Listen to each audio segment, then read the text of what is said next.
What if the most famous liberation story in human history began not with a hero, but with a genocide?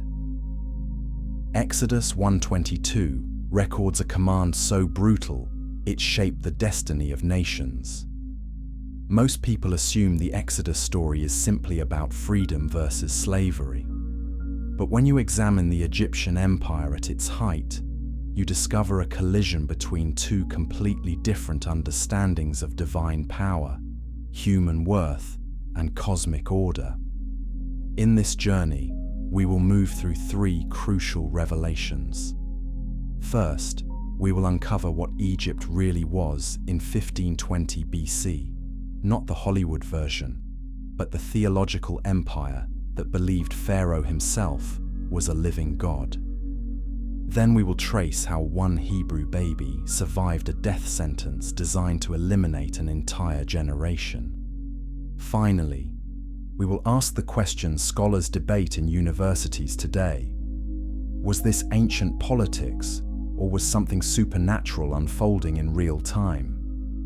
And once we understand this first layer, the real story begins. The year is 1520 BC. The Nile Delta stretches across the horizon, lush and green, fed by waters that Egyptians worshipped as divine. This is not just a river. This is the bloodstream of an empire. Egypt in this era stands as the dominant superpower of the ancient world. Massive stone temples rise toward the sky, each one a declaration that Pharaoh is not merely a king, but a god walking among mortals.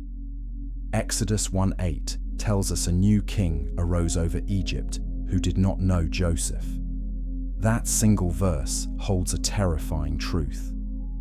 The Hebrews had once been honored guests, brought to Egypt during a famine by Joseph, a Hebrew who saved the empire. But now, generations later, the political memory has faded.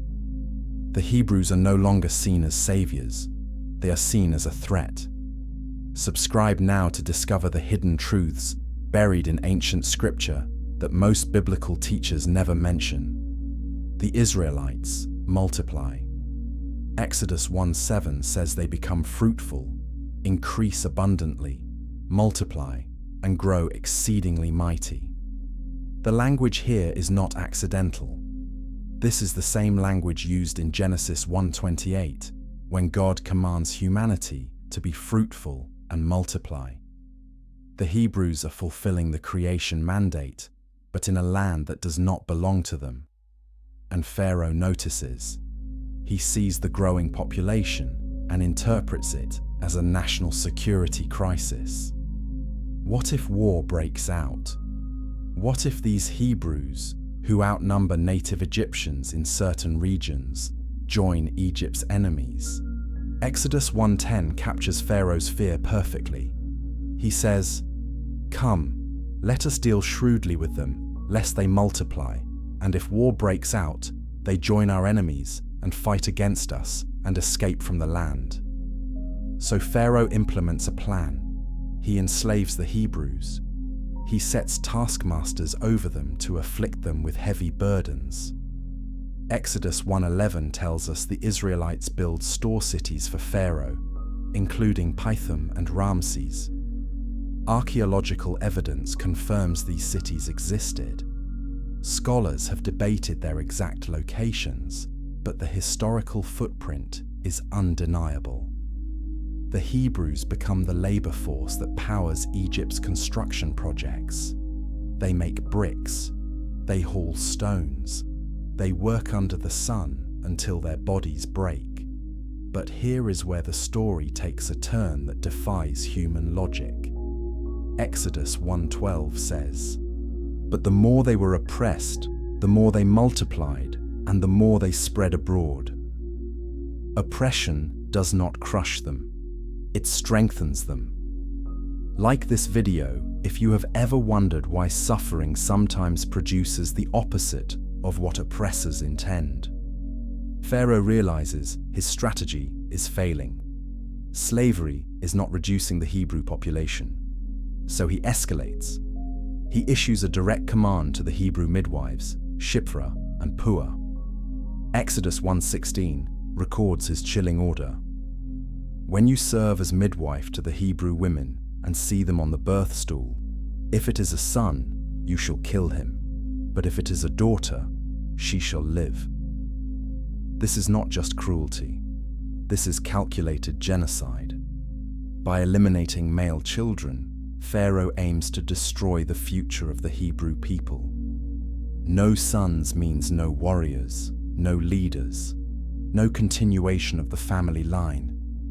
But the midwives refuse. Exodus 1:17 says they feared God and did not do as the king of Egypt commanded them, but let the male children live. This act of defiance is staggering. These women risk execution by disobeying Pharaoh, a man considered divine. Yet they choose obedience to a higher authority. When Pharaoh confronts them, they offer an explanation. They claim Hebrew women give birth so quickly that the midwives cannot arrive in time. Whether this is literal truth or strategic deception, the text does not clarify. What matters is the result. Exodus 1:20 says, "So God dealt well with the midwives, and the people multiplied and grew very strong." Pharaoh's plan fails again, so he issues a public decree. Exodus 1:22 declares, "Every son that is born to the Hebrews you shall cast into the Nile, but you shall let every daughter live." The Nile, the source of Egypt's life, now becomes a graveyard for Hebrew babies. This is the world into which Moses is born, a world where his very existence is illegal. And once you grasp the desperation of that moment, you begin to see why his mother's next decision was not just brave. It was an act of faith that set the entire biblical narrative in motion. Chapter 2. The decree that changed everything. Why would a mother place her baby in a river known for crocodiles and drowning? Exodus 2:2 tells us Moses' mother saw that he was a fine child, and she hid him 3 months. But 3 months is as long as you can hide a newborn. Babies cry, babies make noise. And in a community under constant surveillance, discovery means death. Most people assume she acted out of desperation. But what if she was acting on something far more deliberate? What if she believed that the God of Abraham, Isaac, and Jacob had a specific plan, and she was participating in it, even without knowing the full picture? In this chapter, we will examine 3 critical moments. First, the construction of the basket, which was not random but deeply symbolic. Second, the strategic placement of the basket in the exact location Pharaoh's daughter would find it. Third, the astonishing reversal, where Pharaoh's own household becomes the instrument of Hebrew survival. And when you see how each piece aligns, you start to wonder whether this was luck or divine orchestration. Exodus 2:3 describes the basket in precise detail. Moses' mother takes a basket made of bulrushes, coats it with bitumen and pitch, places the child in it, and sets it among the reeds by the river bank. The Hebrew word for basket here is the same word used in Genesis for Noah's Ark. This is not coincidence. The biblical author is drawing a deliberate parallel. Just as Noah's Ark saved humanity from judgment through water, this small ark saves Moses, who will later save Israel. The bitumen and pitch make the basket waterproof, echoing the construction of Noah's Ark in Genesis 6:14. Moses' mother is not just hiding her son, she is entrusting him to God in the same way Noah trusted the ark to preserve life through the flood. Comment below if you have ever noticed hidden connections in Scripture that completely change how you read a passage. She places the basket among the reeds by the river bank. This is not the middle of the Nile. This is the edge, where the current is gentle, where royal women come to bathe. Exodus 2:4 says Moses' sister Miriam stands at a distance to see what will happen. This is surveillance. This is strategy. The family does not abandon Moses to fate. They position him where he will be found by someone with the power to protect him. And then Pharaoh's daughter arrives. Exodus 2:5 says she comes down to bathe at the river, while her young women walk beside the river. She sees the basket among the reeds and sends her servant to get it. When she opens it, the baby cries. Exodus 2:6 records her response. She took pity on him and said, "This is one of the Hebrews' children." She knows immediately this is a Hebrew child. She knows her father's decree, yet she chooses mercy. Why? The text does not tell us her internal reasoning, but ancient Egyptian culture provides clues. Egyptian religion emphasized ma'at, the concept of truth, balance, and cosmic order. To harm an innocent child might have violated her sense of ma'at, even if her father commanded it. Or perhaps she simply felt compassion. Either way, her decision defies Pharaoh's authority. Miriam seizes the moment. Exodus 2:7 says she approaches Pharaoh's daughter and offers to find a Hebrew woman to nurse the child. Pharaoh's daughter agrees. Miriam runs and brings Moses' own mother. Exodus 2:9 records Pharaoh's daughter saying, "Take this child away and nurse him for me, and I will give you your wages." The irony is breathtaking. Moses' mother is now paid by Pharaoh's household to raise her own son. The very system designed to kill Hebrew boys now funds the survival of the one who will liberate them. Share this video with someone who needs to hear that God can turn the plans of the enemy into the means of deliverance. Moses grows up in Pharaoh's palace. Exodus 2:10 says, "When the child grew older, she brought him to Pharaoh's daughter, and he became her son. She names him Moses, saying, 'Because I drew him out of the water.'" The name Moses, in Hebrew Moshe, sounds like the verb to draw out. But in Egyptian, the name means son or born of, often attached to a god's name, like Ramesses, meaning born of Ra. Moses carries a name that bridges two worlds, Hebrew and Egyptian. He is raised with the education, privilege, and authority of Egyptian royalty.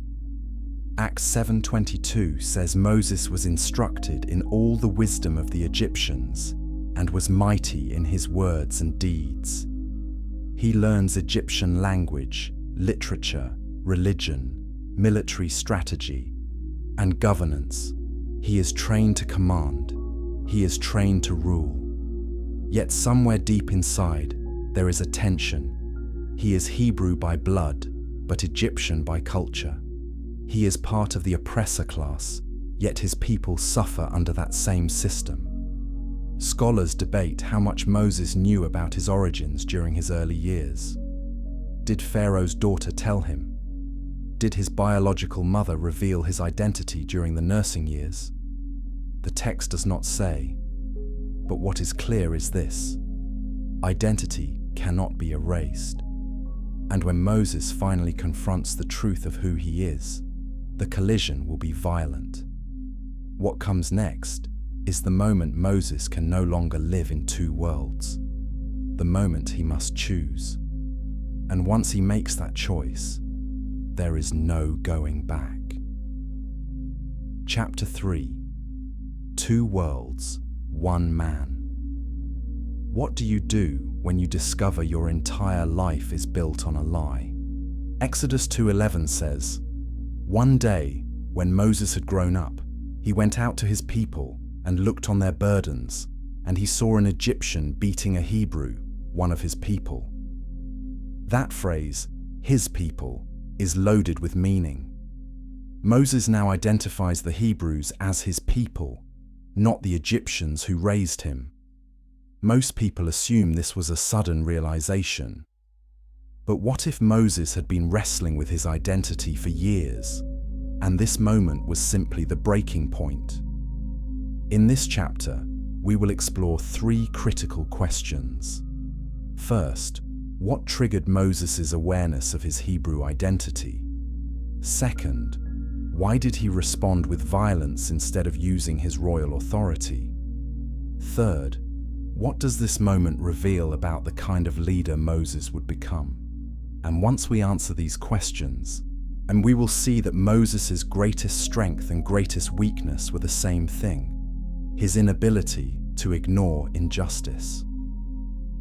Exodus 2:11 begins with Moses going out to his people and looking on their burdens. The Hebrew word for looking here is not casual observation. It implies deep, sustained attention. Moses is not glancing at slaves as he passes by. He is studying them. He is watching the brutality. He is internalizing their suffering. And then he sees it. An Egyptian overseer is beating a Hebrew. The text does not tell us what the Hebrew did or did not do. It does not justify the beating. It simply presents the raw violence of the slave system. And Moses cannot look away. Subscribe to this channel if you believe truth-telling matters more than comfortable silence. He looks this way and that, and seeing no one, he strikes down the Egyptian and hides him in the sand. Exodus 2:12 presents this act without moral commentary. Moses kills a man. He buries the body. He walks away. Some readers see this as righteous anger, a just response to oppression. Others see it as murder, a failure of self-control. The New Testament weighs in. Hebrews 11:24-25 says, "By faith Moses, when he was grown up, refused to be called the son of Pharaoh's daughter, choosing rather to be mistreated with the people of God than to enjoy the fleeting pleasures of sin." The author of Hebrews interprets Moses' action as an act of faith, a deliberate choice to align with his oppressed people rather than his privileged position. But the consequences are immediate. Exodus 2:13 says Moses goes out the next day and sees 2 Hebrews struggling with each other. He intervenes, asking the one in the wrong, "Why do you strike your companion?" The man responds with a question that shatters Moses' sense of security. Exodus 2:14 records his words, "Who made you a prince and a judge over us? Do you mean to kill me as you killed the Egyptian?" Moses realizes his secret is out. The text says, "Then Moses was afraid and thought, 'Surely the thing is known.'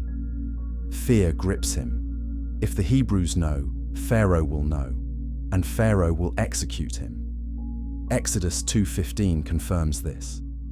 When Pharaoh heard of it, he sought to kill Moses. But Moses fled from Pharaoh and stayed in the land of Midian. Moses, the prince of Egypt, becomes a fugitive. He abandons his royal robes, his authority, his future. He runs into the desert with nothing. This is not a strategic retreat. This is survival. And yet, in the biblical narrative, this is also the beginning of Moses' real education. Acts 7:23 tells us Moses was 40 years old when this happened. He spent 40 years in Pharaoh's palace learning to be an Egyptian. Now he will spend 40 years in the desert learning to be something else entirely. Like this video, if you have ever had to walk away from everything you knew to discover who you really are. Moses arrives in Midian and sits down by a well. Wells in the ancient Near East are meeting places, social hubs, places where deals are made and relationships begin. 7 daughters of a Midianite priest come to draw water for their father's flock. Exodus 2:17 says shepherds come and drive them away. Moses stands up and helps the women, watering their flock himself. This is a man who once commanded armies, now defending shepherdesses from bullies. The priest, Reuel, also called Jethro, invites Moses into his household. Exodus 2:21 says Moses agrees to stay, and Jethro gives him his daughter Zipporah in marriage. Moses settles into a new life. He becomes a shepherd. Exodus 2:22 says Zipporah bears him a son, and Moses names him Gershom, saying, "I have been a sojourner in a foreign land." The name Gershom comes from the Hebrew word for exile. Even in Midian, Moses identifies as an outsider. He is not Egyptian. He is not fully integrated into Midian. He is a man between worlds, belonging nowhere, carrying the weight of his past. But while Moses builds a quiet life in the desert, something is stirring back in Egypt. Exodus 2:23 says, "During those many days the king of Egypt died, and the people of Israel groaned because of their slavery and cried out for help. And their cry for rescue from slavery came up to God." This is the hinge moment. The Israelites cry out, and God hears. Exodus 2:24-25 says, "And God heard their groaning, and God remembered his covenant with Abraham, with Isaac, and with Jacob. God saw the people of Israel, and God knew." The repetition is deliberate. God heard, God remembered, God saw, God knew. This is not a distant deity. This is a God who responds to human suffering. And the man he will use to bring deliverance is a fugitive shepherd who has spent 40 years in exile, far from power, far from Egypt, far from everything he once knew. But what comes next will shatter Moses' quiet life forever. Chapter 4. The moment everything shattered. What would you do if God spoke to you from a bush that burned but was not consumed? Exodus 3:2 says, "The angel of the Lord appeared to him in a flame of fire out of the midst of a bush. He looked, and behold, the bush was burning, yet it was not consumed." Most people assume Moses stumbled upon this by accident. But what if the location, the timing, and the symbolism were all carefully arranged to confront Moses with a choice he could not avoid? In this chapter, we will unpack 3 layers of this encounter. First, the significance of the burning bush itself, which ancient rabbis debated for centuries. Second, the moment God reveals his personal name, a name so sacred that Jews would not speak it aloud. Third, Moses' objections, which reveal his deepest fears and his struggle to believe he is the right man for the mission. And once we see how God dismantles every excuse, and we begin to understand that divine calling is not about our qualifications, it is about God's commitment to his promises. Moses is tending the flock of his father-in-law Jethro, the priest of Midian. Exodus 3:1 says he leads the flock to the west side of the wilderness and comes to Horeb, the mountain of God. Horeb is another name for Mount Sinai, the place where God will later give the law to Israel. Moses does not know this yet. He is simply doing his job, shepherding sheep in the desert. But then he sees it, a bush on fire. In a dry wilderness, a burning bush is not unusual. Lightning strikes, bushes ignite. But this bush is different. It burns without being consumed. Exodus 3:3 says Moses turns aside to see this great sight, why the bush is not burned. Comment below if you have ever had a moment where something ordinary suddenly became a doorway to the divine. As Moses approaches, God calls to him from the bush, "Moses, Moses," and Moses answers, "Here I am." Exodus 3:5 records God's first command, "Do not come near. Take your sandals off your feet, for the place on which you are standing is holy ground." This is a throne room moment. Moses is not casually meeting a deity. He is entering the presence of the Holy One. Removing sandals is an act of reverence, a recognition that this ground, this moment, is sacred. And then God identifies himself. Exodus 3:6 says, "I am the God of your father, the God of Abraham, the God of Isaac, and the God of Jacob." Moses hides his face, afraid to look at God. God speaks. He has seen the affliction of his people in Egypt. He has heard their cry. He has come down to deliver them. Exodus 3:8 lays out the plan.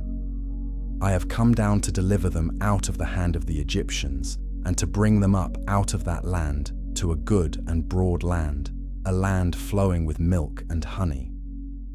This is the promise made to Abraham in Genesis. God is not inventing a new plan. He is fulfilling an ancient covenant. And then comes the commission. Exodus 3:10 says, "Come, I will send you to Pharaoh that you may bring my people, the children of Israel, out of Egypt." Moses' response is immediate.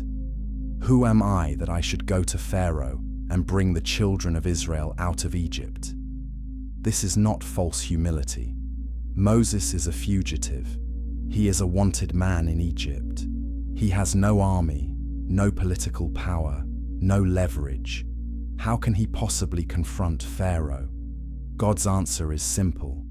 Exodus 3:12 says, "But I will be with you, and this shall be the sign for you, that I have sent you. When you have brought the people out of Egypt, you shall serve God on this mountain." God does not answer Moses' question about his qualifications. He shifts the focus. The mission is not about Moses' ability. It is about God's presence. Share this with someone who feels unqualified for what God is asking them to do. But Moses pushes back. Exodus 3:13 records his second objection.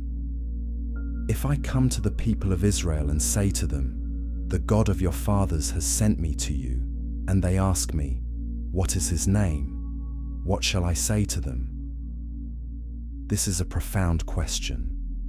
In the ancient world, knowing a God's name means understanding that God's character and power. Moses is asking, "Who are you really?" And God's answer changes everything. Exodus 3:14 says, "God said to Moses, 'I am who I am.' And he said, 'Say this to the people of Israel, I am has sent me to you.'" The name I am in Hebrew is YHWH, often rendered as Yahweh or Jehovah. This is the personal covenant name of God. It is derived from the Hebrew verb to be, meaning God is the self-existent one, the one who has always been and always will be. He is not dependent on anything or anyone. He simply is. This name carries authority, eternality, and faithfulness, and God is entrusting it to Moses. Exodus 3:15 continues, "God also said to Moses, 'Say this to the people of Israel, the Lord, the God of your fathers, the God of Abraham, the God of Isaac, and the God of Jacob, has sent me to you. This is my name forever, and thus I am to be remembered throughout all generations." Moses receives his mission. He is to gather the elders of Israel, tell them God has visited them, and then go to Pharaoh with a demand. "Let my people go, that they may serve me in the wilderness." God warns Moses that Pharaoh will not listen at first. Exodus 3:19 says, "But I know that the king of Egypt will not let you go unless compelled by a mighty hand." God will stretch out his hand and strike Egypt with wonders. Only then will Pharaoh let them go. And when they leave, they will not leave empty-handed. Exodus 3:21-22 says the Israelites will plunder the Egyptians, taking silver, gold, and clothing. Moses is still not convinced, and what comes next reveals his deepest insecurity. Chapter 5. desert silence and divine fire. Why would God choose a man who could not speak clearly to be the voice of liberation? Exodus 4:10 records Moses' fourth objection. O my Lord, I am not eloquent, either in the past or since you have spoken to your servant, but I am slow of speech and of tongue. Most people assume Moses had a literal speech impediment. But what if his real problem was not his mouth, but his confidence? In this chapter, we will explore three critical truths. First, the signs God gives Moses to prove his authority, including turning a staff into a serpent and striking his own hand with leprosy. Second, the role of Aaron, who becomes Moses' mouthpiece, but whose involvement will later create devastating consequences. Third, the shocking moment when God almost kills Moses on the way back to Egypt, an event so strange that scholars still debate its meaning. And once we grasp these elements, and we will see that God's calling does not wait for perfection. It confronts weakness and transforms it into a platform for divine power. God responds to Moses' objection with a question. Exodus 4:11 says, "Who has made man's mouth? Who makes him mute, or deaf, or seeing, or blind? Is it not I, the Lord?" God is not impressed by Moses' excuses. He created Moses. He knows exactly what Moses is capable of. And then God makes a promise. Exodus 4:12 says, "Now therefore go, and I will be with your mouth and teach you what you shall speak." This is not a negotiation. This is a command. But Moses still resists. Exodus 4:13 records his plea. "O my Lord, please send someone else." Subscribe now to see how God responds to reluctance with relentless grace. God's anger burns against Moses. But instead of abandoning him, God provides a solution. Exodus 4:14 says, "Is there not Aaron, your brother the Levite? I know that he can speak well. Behold, he is coming out to meet you, and when he sees you, he will be glad in his heart." Aaron will be Moses' spokesman. Moses will tell Aaron what to say, and Aaron will speak to the people. Exodus 4:16 says, "He shall speak for you to the people, and he shall be your mouth, and you shall be as God to him." This arrangement seems practical, but later, when Aaron builds the golden calf in Exodus 32, we will see the danger of shared leadership without shared conviction. God gives Moses three signs to perform before the Israelites and Pharaoh. First, the staff. Exodus 4:2-4 describes God instructing Moses to throw his staff on the ground. It becomes a serpent. Moses flees from it. God tells him to pick it up by the tail. It becomes a staff again. This sign demonstrates God's power over nature and his authority over Egypt, since the serpent was a symbol of Pharaoh's power. Second, the hand. Exodus 4:6-7 says God tells Moses to put his hand inside his cloak. When he takes it out, it is leprous, white as snow. God tells him to put it back. When he removes it again, it is restored. This sign shows God's power over disease and life itself. Third, the water. Exodus 4:9 says, "If the Israelites do not believe the first two signs, Moses is to take water from the Nile and pour it on the dry ground. It will become blood." This foreshadows the first plague, when God will turn the entire Nile to blood. These signs are not magic tricks. They are declarations. God is confronting Egyptian theology. The Nile is worshipped as a god. Serpents represent Pharaoh's authority. Life and death are controlled by Egyptian deities. God is about to dismantle every claim Egypt makes about divine power, and Moses is the instrument. Like this video if you have ever felt like God was asking you to do something that seemed impossible. Moses finally agrees. He takes his wife Zipporah and their sons and returns to Egypt. But on the way, something shocking happens. Exodus 4:24 says, "At a lodging place on the way, the Lord met him and sought to put him to death." This verse is jarring. God just called Moses to a mission, and now God is trying to kill him. The text does not explain why, but the next verse provides a clue. Exodus 4:25 says, "Then Zipporah took a flint and cut off her son's foreskin and touched Moses' feet with it and said, 'Surely you are a bridegroom of blood to me.'" Zipporah performs an emergency circumcision, and God lets Moses go. Scholars debate the meaning of this event.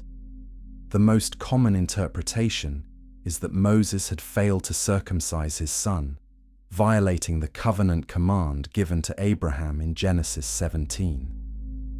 Circumcision was the physical sign of the covenant between God and Israel. If Moses, the man called to lead Israel, had not even obeyed this basic command, how could he represent God to Pharaoh?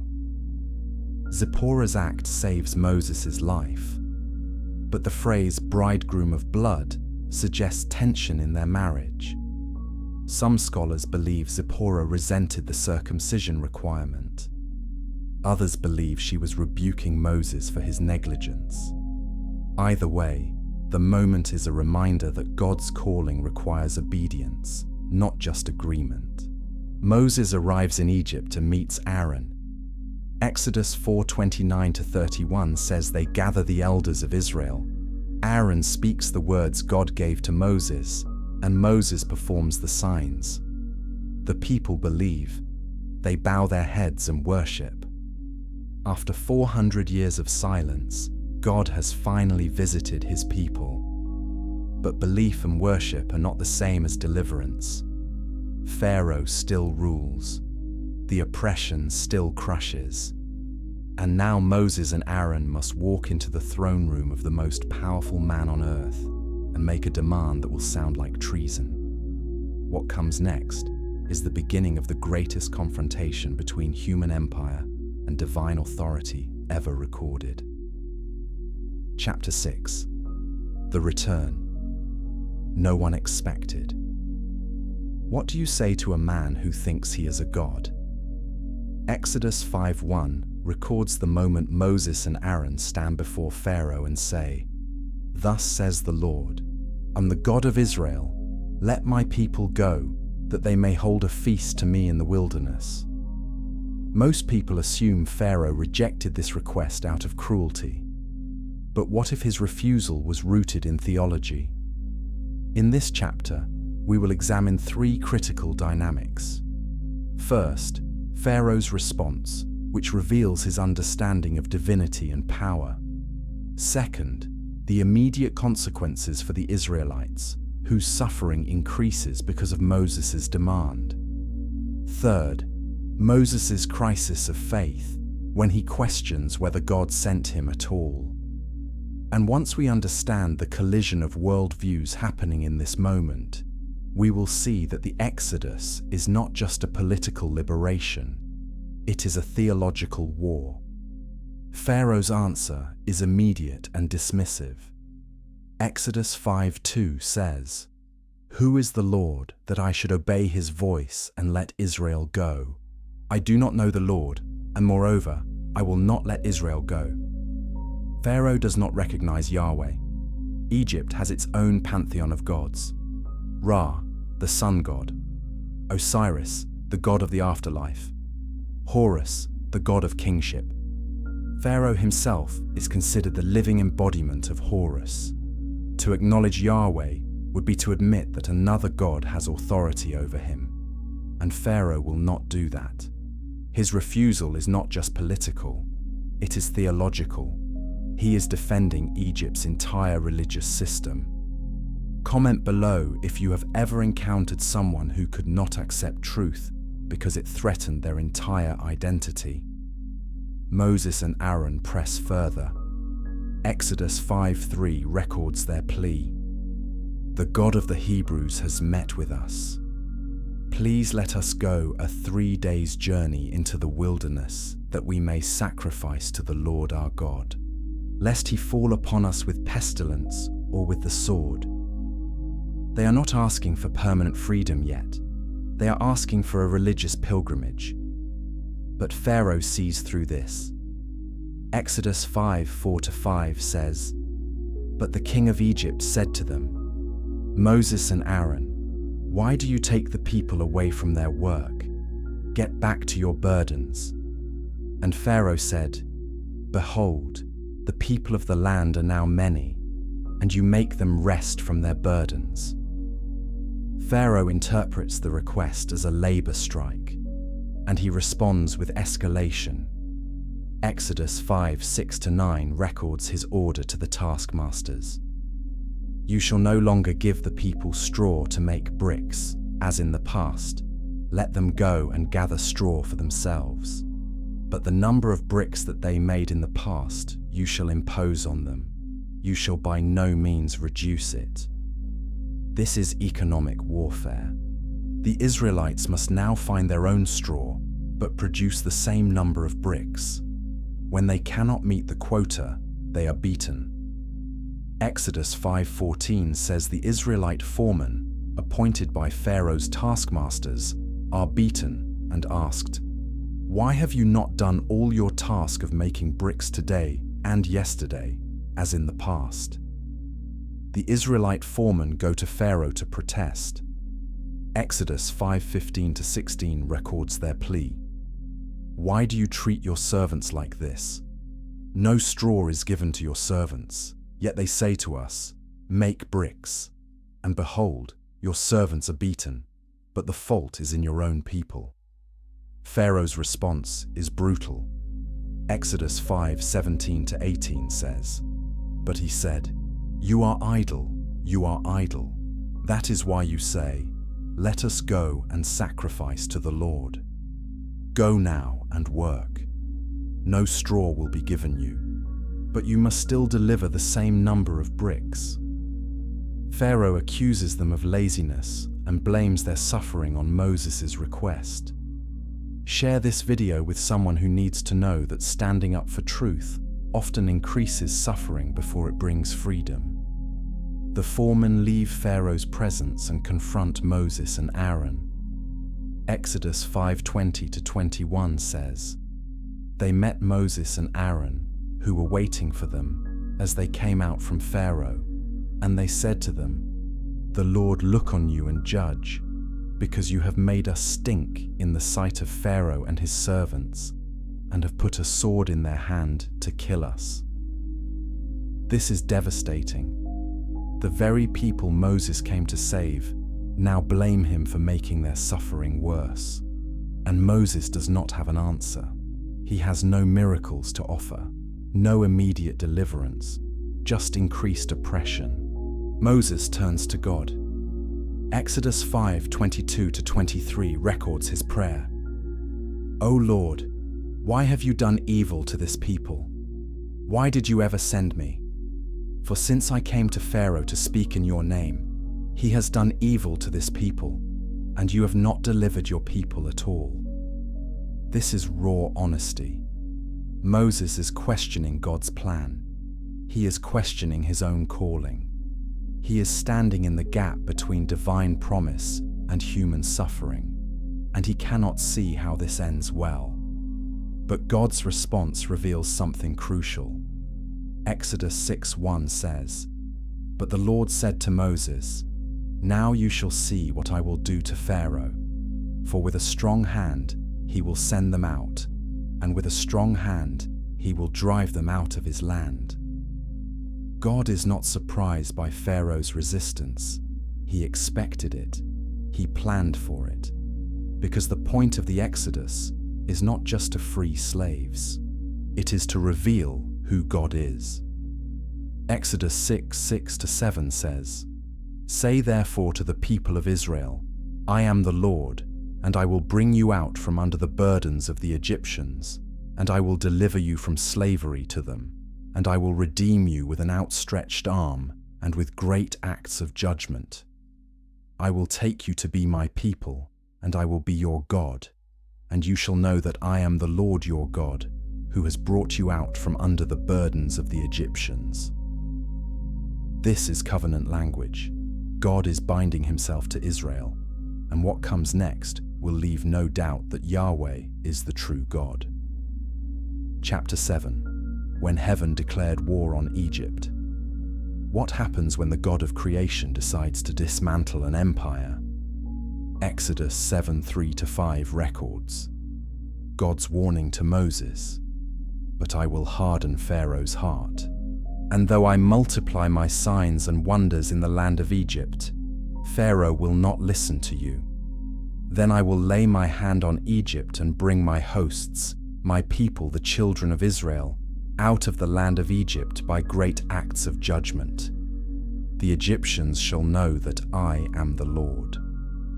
Most people assume the plagues were random acts of divine anger. But what if each plague was a precise, surgical strike against a specific Egyptian deity? In this chapter, we will uncover the theological warfare embedded in the plagues. First, the confrontation with Pharaoh's magicians, who replicate the early signs but ultimately fail. Second, the progression of the plagues, which escalate from inconvenience to catastrophe. Third, the purpose behind each plague, which dismantles Egypt's religious claims one by one. And once we see the pattern, we realize this is not just judgment, this is revelation. Moses and Aaron return to Pharaoh. Exodus 7:10 says, "Aaron cast down his staff before Pharaoh and his servants, and it becomes a serpent." Pharaoh summons his wise men, sorcerers, and magicians. They do the same by their secret arts. Each magician throws down his staff, and each becomes a serpent.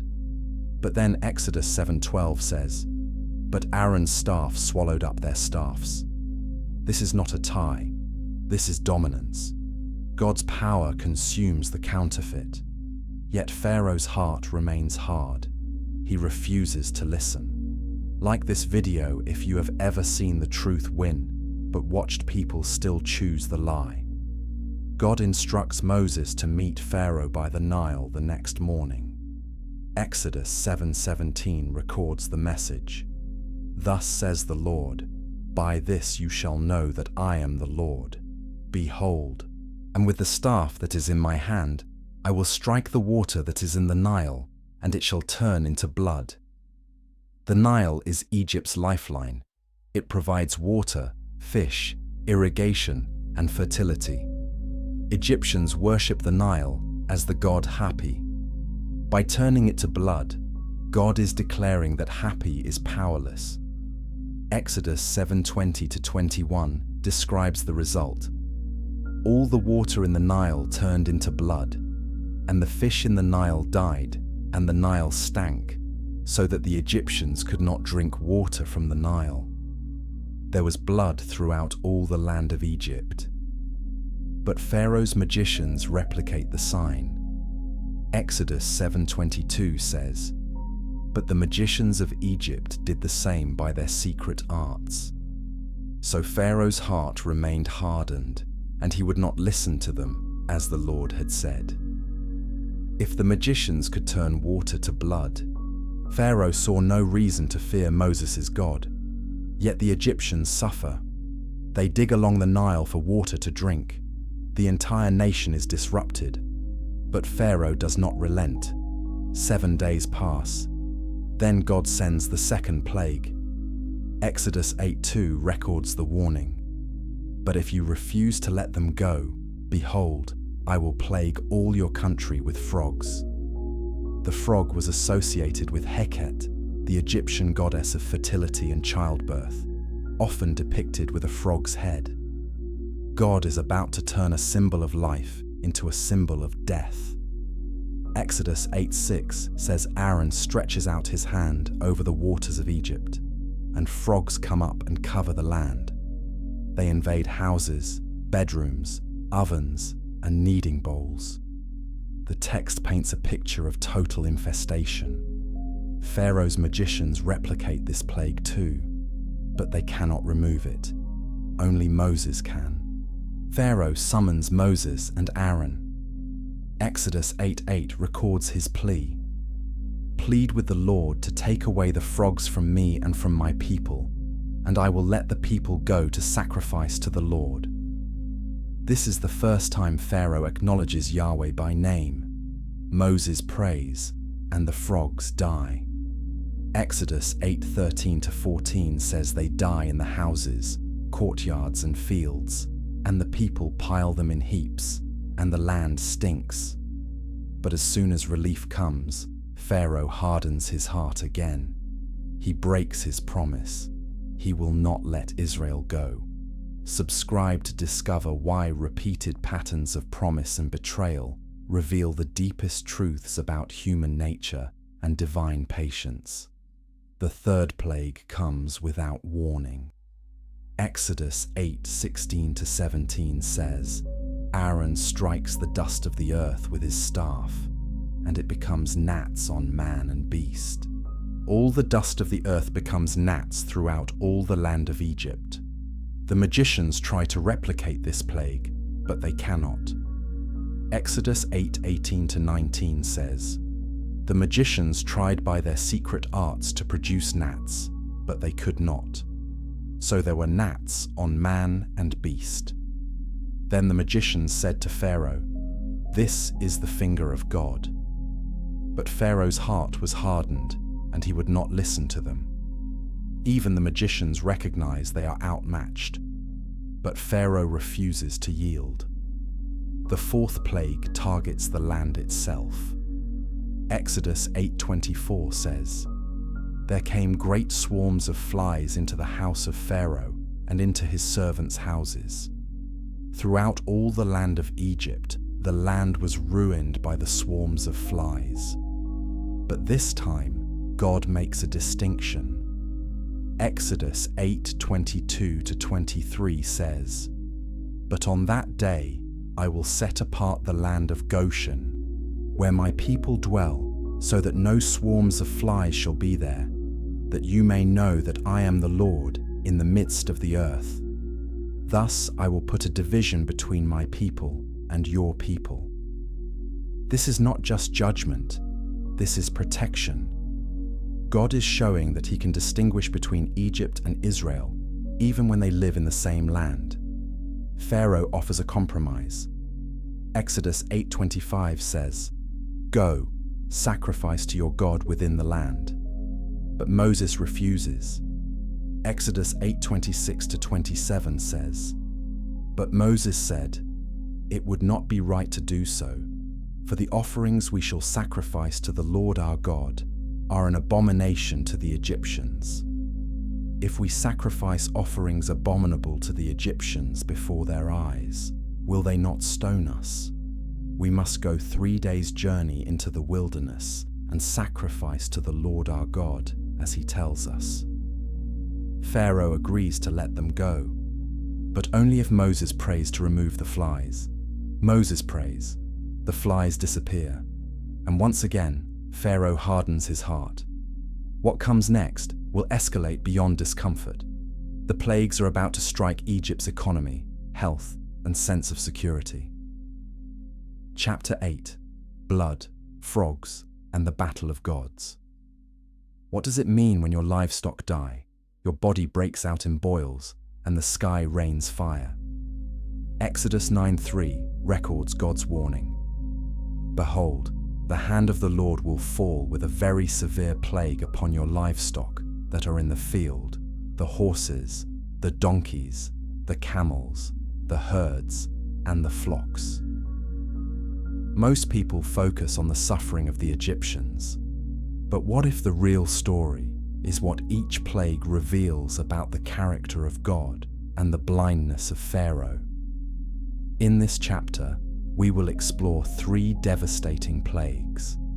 First, the death of livestock, which attacks Egypt's economy and the god Hathor. Second, the plague of boils, which strikes the bodies of Egyptians and proves their priests powerless.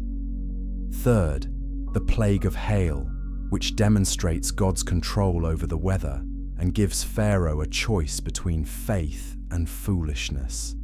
And once we see how Pharaoh responds to mercy and warning, we understand why judgment becomes inevitable. The fifth plague strikes Egypt's livestock. Exodus 9:6 says, "And the next day the Lord did this thing. All the livestock of the Egyptians died, but not one of the livestock of the people of Israel died." This is economic devastation. Livestock represent wealth, transportation, labor, and food. The death of herds cripples Egypt's agricultural system. It also targets Hathor, the cow goddess, and Apis, the sacred bull. If these gods cannot protect their own symbols, what power do they have? Pharaoh sends investigators to confirm whether Israel's livestock survived.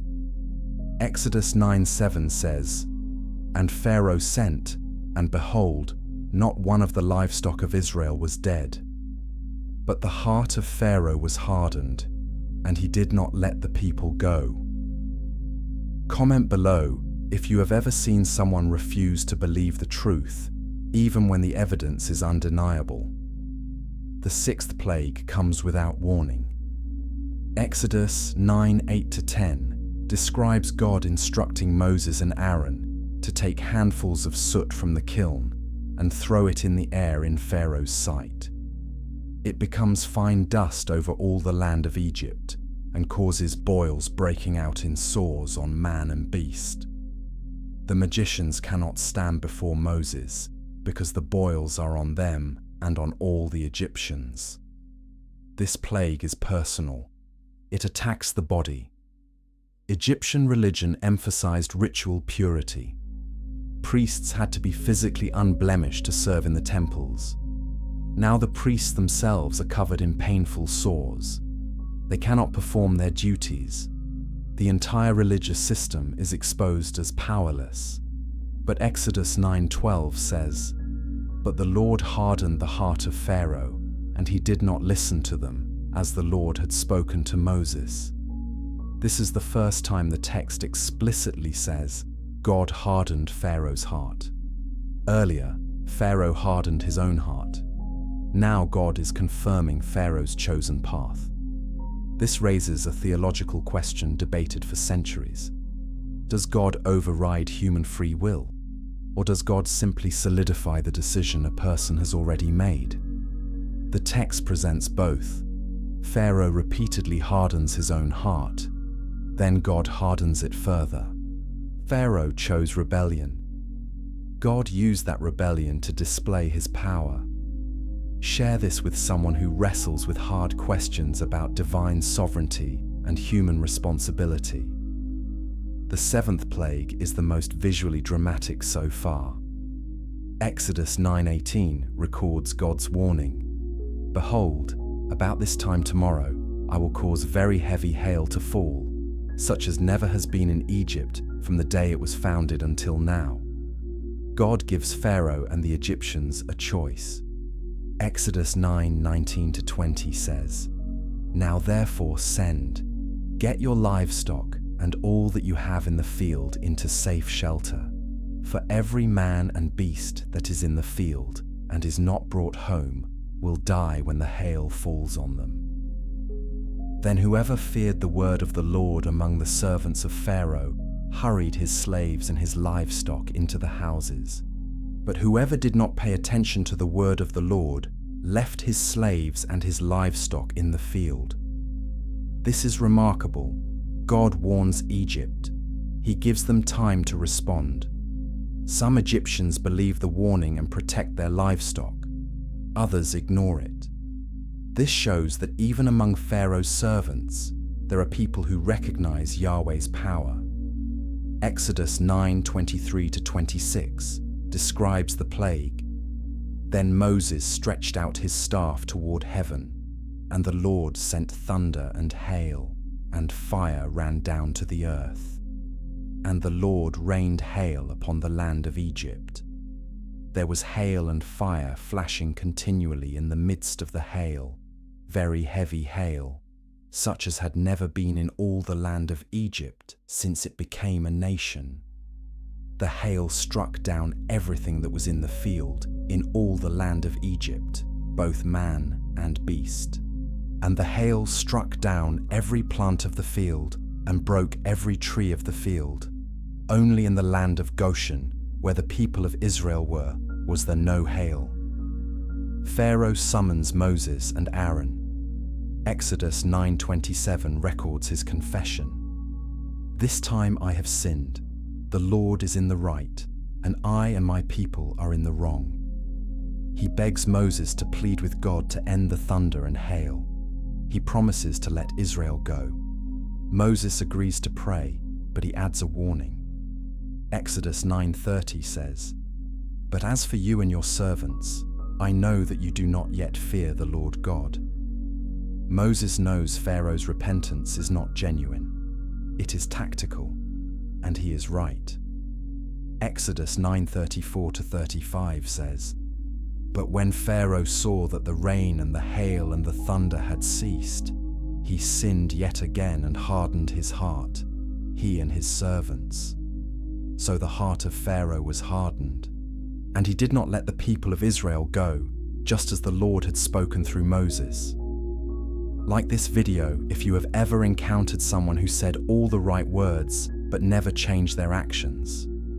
Pharaoh's pattern is now clear: plague, suffering, confession, promise, relief, betrayal. Each cycle reveals his character. He is not resisting out of ignorance. He is resisting out of pride. And God is allowing that pride to run its full course, because what comes next will leave no room for excuses. The final plagues will strike at the heart of Egypt's identity and force Pharaoh to make a choice that will define his legacy forever. Chapter 9. Darkness before the dawn. What happens when the sun itself disappears? Exodus 10:21-22 says, "Then the Lord said to Moses, 'Stretch out your hand toward heaven, that there may be darkness over the land of Egypt, a darkness to be felt.' So Moses stretched out his hand toward heaven, and there was pitch darkness in all the land of Egypt 3 days." Most people assume this was simply the absence of light. But what if this darkness was a direct assault on Ra, the sun god, the supreme deity of Egypt? In this chapter, we will examine the final plagues before the ultimate judgment. First, the locusts, which devour what little the hail left behind. Second, the darkness, which paralyzes Egypt for 3 days, while Israel has light. Third, Pharaoh's final rejection, which seals his fate and sets the stage for the most devastating night in Egyptian history. And once we understand the build-up, we will see that God's patience has limits, and when those limits are reached, judgment is total. The 8th plague is announced. Exodus 10:4-6 records Moses' warning. "For if you refuse to let my people go, behold, tomorrow I will bring locusts into your country, and they shall cover the face of the land, so that no one can see the land. And they shall eat what is left to you after the hail, and they shall eat every tree of yours that grows in the field, and they shall fill your houses, and the houses of all your servants, and of all the Egyptians, as neither your fathers nor your grandfathers have seen, from the day they came on earth to this day." This is total agricultural destruction. The hail destroyed much of the crops. Now the locusts will consume the rest. Pharaoh's servants beg him to relent. Exodus 10:7 says, "Then Pharaoh's servants said to him, 'How long shall this man be a snare to us? Let the men go, and that they may serve the Lord their God. Do you not yet understand that Egypt is ruined?'" Even Pharaoh's own officials recognize the nation is collapsing. Pharaoh calls Moses and Aaron back. He offers another compromise. Exodus 10:11 says, "Not so. Go, the men among you, and serve the Lord, for that is what you are asking." Pharaoh is willing to let the men go, but not the women, children, or livestock. Moses refuses. God's command is for the entire nation to leave. Subscribe now to see how compromise always fails when the demand is total obedience. Moses stretches out his staff, and God sends an east wind that brings locusts. Exodus 10:14-15 describes the devastation. The locusts came up over all the land of Egypt and settled on the whole country of Egypt. Such a dense swarm of locusts as had never been before, nor ever will be again. They covered the face of the whole land, so that the land was darkened, and they ate all the plants in the land and all the fruit of the trees that the hail had left. Not a green thing remained, neither tree nor plant of the field, through all the land of Egypt. This is ecological annihilation. Egypt's food supply is gone. Pharaoh urgently summons Moses and Aaron. Exodus 10:16-17 says, "Then Pharaoh hastily called Moses and Aaron and said, 'I have sinned against the Lord your God, and against you. Now therefore, forgive my sin, please, only this once, and plead with the Lord your God, only to remove this death from me.'" Moses prays. God sends a strong west wind that drives the locusts into the Red Sea. Not a single locust remains in all Egypt. But Exodus 10:20 says, "But the Lord hardened Pharaoh's heart, and he did not let the people of Israel go." Then comes the 9th plague, darkness. Exodus 10:22 says, "So Moses stretched out his hand toward heaven, and there was pitch darkness in all the land of Egypt 3 days." The text emphasizes this was not ordinary darkness. It was a darkness to be felt. Some scholars suggest this was a sandstorm, known in Egypt as a kamsin, which blocks out the sun and fills the air with oppressive dust. Others see it as supernatural, a direct removal of light itself. Either way, the theological message is clear. Ra, the sun god, the most powerful deity in the Egyptian pantheon, is powerless. The sun does not rise for 3 days. But Exodus 10:23 adds a critical detail. They did not see one another, nor did anyone rise from his place for 3 days. But all the people of Israel had light where they lived. While Egypt is paralyzed in darkness, Israel has light. This is not just a plague. This is a statement. God distinguishes between his people and their oppressors. Light and darkness are not equal. Truth and lies are not equal. Yahweh and Ra are not equal. And Pharaoh is about to be forced to admit it. Pharaoh calls Moses. Exodus 10:24 records his latest offer. "Go, serve the Lord. Your little ones also may go with you. Only let your flocks and your herds remain behind." This is the closest Pharaoh has come to full release. But Moses refuses. Exodus 10:25-26 says, "But Moses said, 'You must also let us have sacrifices and burnt offerings, that we may sacrifice to the Lord our God. Our livestock also must go with us. Not a hoof shall be left behind. For we must take of them to serve the Lord our God, and we do not know with what we must serve the Lord until we arrive there.'" Moses will not negotiate. God's command is absolute. Exodus 10:27-28 describes Pharaoh's final response. "But the Lord hardened Pharaoh's heart, and he would not let them go. Then Pharaoh said to him, 'Get away from me. Take care never to see my face again, for on the day you see my face, you shall die.'" Pharaoh is done talking. He issues a death threat. Moses responds with chilling finality. Exodus 10:29 says, Moses said, "As you say, I will not see your face again." This is the last conversation between Moses and Pharaoh before the final plague. And what comes next will break Egypt forever. Chapter 10. The night death came knocking. What does it mean to lose your firstborn child in a single night? Exodus 11:4-5 records Moses' final warning to Pharaoh. Thus says the Lord, "About midnight I will go out in the midst of Egypt, and every firstborn in the land of Egypt shall die, from the firstborn of Pharaoh who sits on his throne, even to the firstborn of the slave girl who is behind the handmill, and all the firstborn of the cattle." Most people struggle with this plague. Why would God kill children? But what if the real question is, why did Pharaoh's pride cost his nation its future?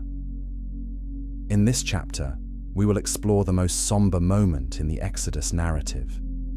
First, the institution of Passover, which becomes the defining ritual of Jewish identity. Second, the instructions for protection, which required faith, obedience, and the shedding of blood. Third, the night itself, when the destroyer passed through Egypt, and the cries of the morning shook the nation. And once we grasp the weight of this moment, we will see that deliverance always comes at a cost, and that cost is borne by those who refuse to believe. Before the plague strikes, God gives Moses detailed instructions for the Israelites. Exodus 12:3 says, "Tell all the congregation of Israel that on the 10th day of this month, every man shall take a lamb according to their father's houses, a lamb for a household. The lamb must be without blemish, a male a year old." Exodus 12:6 says, "You shall keep it until the 14th day of this month, when the whole assembly of the congregation of Israel shall kill their lambs at twilight." This is a communal act. Every household participates. Every family sheds blood. Comment below if you see the connection between the Passover lamb and the sacrifice of Jesus, the Lamb of God. Exodus 12:7 gives the critical instruction. "Then they shall take some of the blood and put it on the 2 doorposts and the lintel of the houses in which they eat it." The blood marks the house. It is a sign of faith. It declares, "We believe God's word. We trust his protection." Exodus 12:12-13 explains the reason. "For I will pass through the land of Egypt that night, and I will strike all the firstborn in the land of Egypt, both man and beast. And on all the gods of Egypt I will execute judgments. I am the Lord. The blood shall be a sign for you on the houses where you are. And when I see the blood, I will pass over you, and no plague will befall you to destroy you. When I strike the land of Egypt." The blood is not a magical charm. It is an act of obedience. It demonstrates faith in God's promise. Without the blood, even an Israelite household would lose its firstborn. This is not about ethnicity. This is about covenant. The lamb dies so the firstborn can live. Exodus 12:8-11 gives further instructions. They are to roast the lamb and eat it with unleavened bread and bitter herbs. They are to eat it in haste, with their belts fastened, sandals on their feet, staff in hand. This is a meal of urgency. They are about to leave Egypt, and there will be no time to waste. Exodus 12:14 says, "This day shall be for you a memorial day, and you shall keep it as a feast to the Lord. Throughout your generations, as a statute forever, but you shall keep it as a feast." Passover is not just about remembering the past. It is about teaching future generations. It is about identity. Every year, Jewish families will gather, eat the Passover meal, and retell the story of deliverance. They will remember that God heard their cries, broke the power of Pharaoh, and brought them out of slavery. And they will remember that deliverance required the shedding of blood.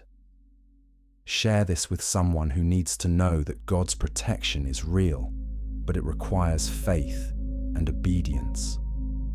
Midnight comes. Exodus 12:29-30 describes the devastating result. At midnight, the Lord struck down all the firstborn in the land of Egypt, from the firstborn of Pharaoh who sat on his throne to the firstborn of the captive who was in the dungeon, and all the firstborn of the livestock. And Pharaoh rose up in the night, he and all his servants and all the Egyptians. And there was a great cry in Egypt, for there was not a house where someone was not dead. This is total. It strikes every level of society.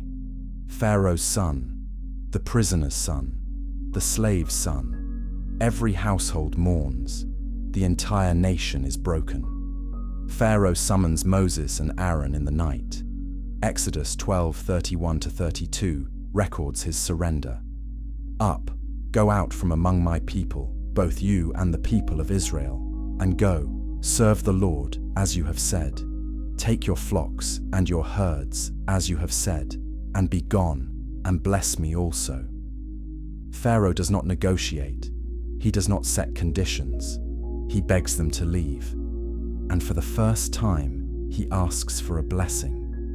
He recognizes that Moses speaks for a God more powerful than all the gods of Egypt combined. The Egyptians urge the Israelites to hurry. Exodus 12:33 says, "The Egyptians were urgent with the people to send them out of the land in haste, for they said, 'We shall all be dead.' The Israelites take their dough before it is leavened, their kneading bowls wrapped in their cloaks on their shoulders." Exodus 12:35-36 says, "The people of Israel had also done as Moses told them, for they had asked the Egyptians for silver and gold jewelry and for clothing. And the Lord had given the people favor in the sight of the Egyptians, so that they let them have what they asked. Thus they plundered the Egyptians." This is not theft, this is restitution. The Israelites worked for generations without wages. Now they leave with the wealth they earned. Exodus 12:37 says, "And the people of Israel journeyed from Ramesses to Succoth, about 600,000 men on foot, besides women and children." If you include women and children, the total population is likely over 2 million people. This is not a small group. This is a nation, and they are walking out of Egypt in a single night. But Pharaoh's surrender will not last, and what comes next will be the final, most dramatic moment of the Exodus. Chapter 11: The Sea That Became a Graveyard. Why would Pharaoh chase a people whose God had just destroyed his nation? Exodus 14:5 says, "When the king of Egypt was told that the people had fled, the mind of Pharaoh and his servants was changed toward the people, and they said, 'What is this we have done, that we have let Israel go from serving us?'" Most people assume Pharaoh pursued Israel out of anger. But what if he pursued them because his entire worldview depended on proving that Egypt's gods were still supreme? In this final chapter, we will witness the ultimate confrontation. First, Israel's terror as they see Pharaoh's army closing in. Second, Moses' declaration of faith in the face of impossible odds. Third, the parting of the Red Sea, the most iconic miracle in the entire Old Testament. And once we see how God delivers his people and destroys their enemies in a single act, we will understand that the Exodus is not just a story of escape. It is a story of total, irreversible victory. Israel leaves Egypt and camps by the Red Sea. God instructs Moses to position the people in a specific location. Exodus 14:3-4 says, "For Pharaoh will say of the people of Israel, they are wandering in the land. The wilderness has shut them in. And I will harden Pharaoh's heart, and he will pursue them, and I will get glory over Pharaoh and all his host, and the Egyptians shall know that I am the Lord." God is setting a trap. He is positioning Israel so that Pharaoh will think they are vulnerable. And Pharaoh takes the bait. Like this video, if you have ever been in a situation that looked like a dead end, but turned out to be the stage for a miracle. Exodus 14:6-7 says, "So he made ready his chariot and took his army with him, and took 600 chosen chariots, and all the other chariots of Egypt, with officers over all of them." Pharaoh mobilizes his entire military. This is not a small skirmish. This is total war. Exodus 14:9 says, "The Egyptians pursued them, all Pharaoh's horses and chariots, and his horsemen and his army, and overtook them, encamped at the sea." The Israelites look up and see the Egyptian army approaching. They panic. Exodus 14:10-12 records their complaint. "When Pharaoh drew near, the people of Israel lifted up their eyes, and behold, the Egyptians were marching after them, and they feared greatly. And the people of Israel cried out to the Lord. They said to Moses, 'Is it because there are no graves in Egypt that you have taken us away to die in the wilderness? What have you done to us in bringing us out of Egypt?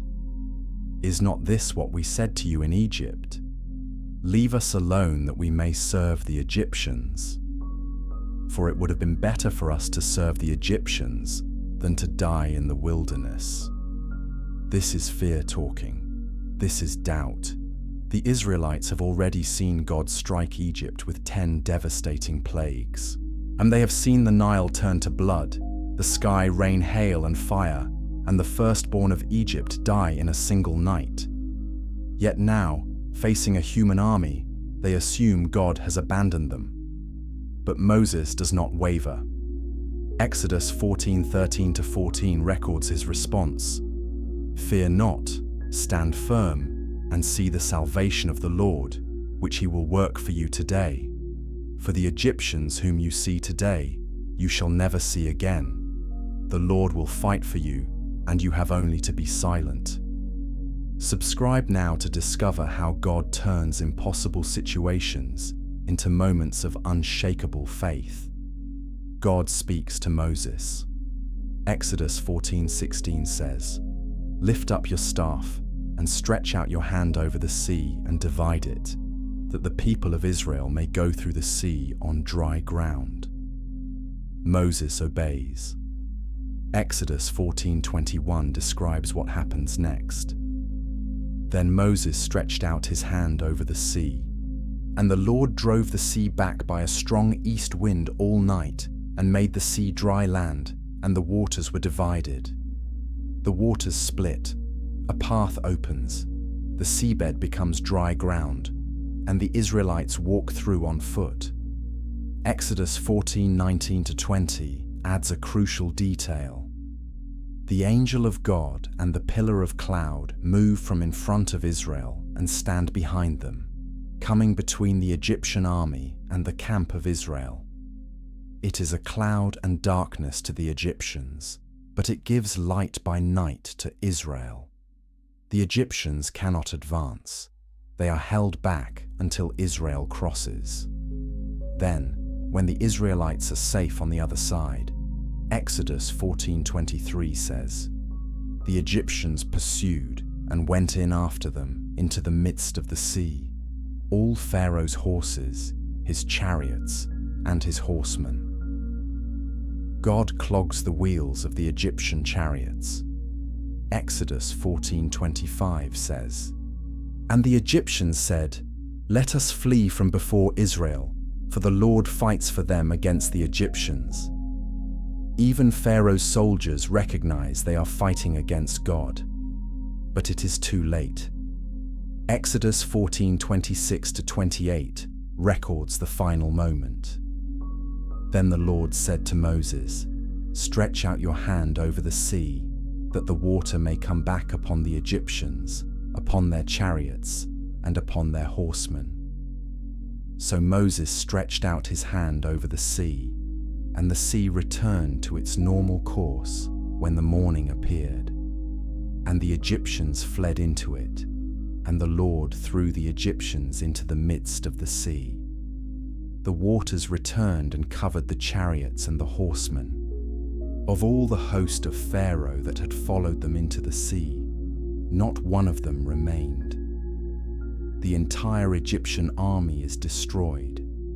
Every chariot, every horseman, every soldier. Pharaoh's military power is annihilated in a single moment.